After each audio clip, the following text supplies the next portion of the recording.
todos, aqui é o professor Luiz, professor de Química. A gente vai começar um novo assunto, né, que é a continuação da parte de tabela periódica. A gente vai ver as propriedades periódicas. As propriedades periódicas são aquelas que vão ser repetidas, né? Periódico significa aquele que se repete.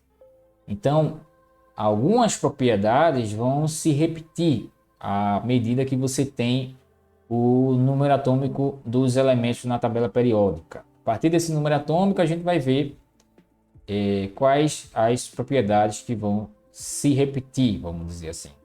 A gente vai ter o raio atômico, a energia de ionização e a eletronegatividade, além de outras propriedades. Estou focando nesses três aqui, que são as mais interessantes para a gente. O raio atômico é, na verdade, a distância entre os núcleos dos átomos, né? A metade dessa distância vai ser o raio atômico. O raio atômico tem a ver com a quantidade de camadas eletrônicas que o átomo vai ter. Aí a gente vai definir como é que você encontra esse raio atômico. Na verdade, a gente não vai fazer um cálculo para saber o raio atômico, mas a gente vai definir quem são aqueles que têm maior raio atômico ou menor raio atômico a partir do número de camadas, tá certo? A definição de raio atômico é a distância, é a metade da distância entre o núcleo dos átomos, tá? É a metade da distância entre os dois núcleos dos dois átomos que vão fazer parte aí da molécula, tá? Então, o raio atômico, que está a definição, é a metade da distância entre núcleos atômicos, né? Aí você tem o raio atômico. Para você definir qual é a distância do raio, você tem que saber a quantidade de camadas e saber a chamada nuvem eletrônica, qual é a quantidade de elétrons, né? A distância da nuvem eletrônica aí, para você fazer esse cálculo.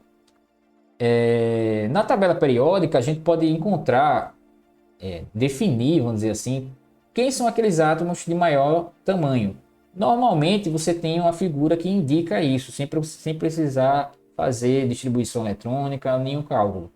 Na tabela periódica, a gente sabe que aqueles que têm maior raio atômico são aqueles que se encontram na parte inferior, né, inferior esquerda da tabela periódica. Então, aqueles que estão lá embaixo, à esquerda, são aqueles que têm maior raio atômico. Então, no caso aqui, esses elementos aqui de baixo, eles têm maior raio atômico do que os outros. Tá? Então, quem está mais acima tem menor número atômico. E quem está mais acima, à direita, tem menor raio atômico. Então, quem está mais à esquerda, está mais na mesma linha, vamos dizer assim, né? Numa mesma linha, está aqui. Numa mesma linha, por exemplo, 3A, né? 3A não, terceira linha. Vamos definir aqui, essa linha aqui, terceiro período, vamos dizer que seja isso aqui. Quem está aqui, por exemplo, esse elemento aqui ele tem um raio atômico menor do que o elemento que está aqui.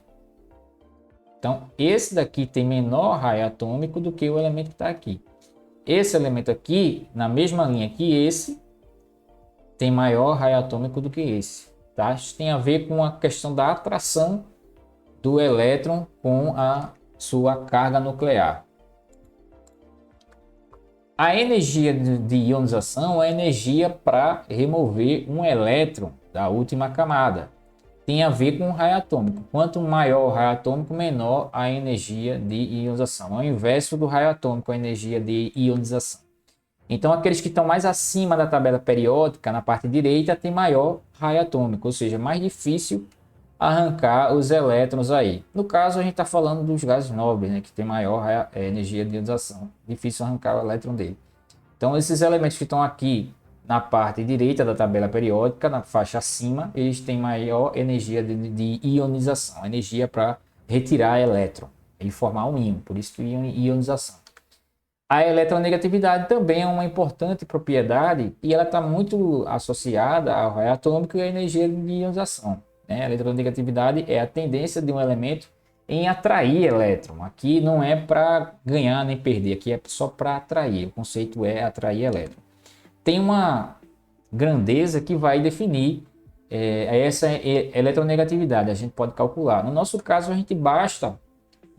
basta apenas definir quais são os elementos mais eletronegativos, né? E comparar com os outros. Então, os elementos da família 7A e 6A normalmente são aqueles que têm maior eletronegatividade. Então, a parte de cima da tabela, a parte direita, com exceção dos gases nobres, eles têm maior energia de eletronegatividade, que são essas áreas aqui, ó.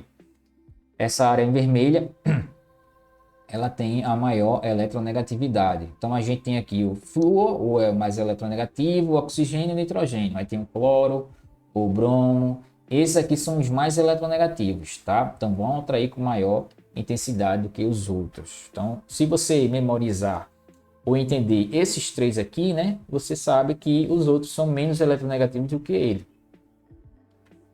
Tem aqui a fila de eletronegatividade, que, como eu já falei, o flúor é o mais eletronegativo, oxigênio, nitrogênio, cloro, e assim eu tenho essa grandeza, nessa propriedade associada aos elementos, tá? A gente finaliza com as três propriedades e volta com um exercício sobre esse tema.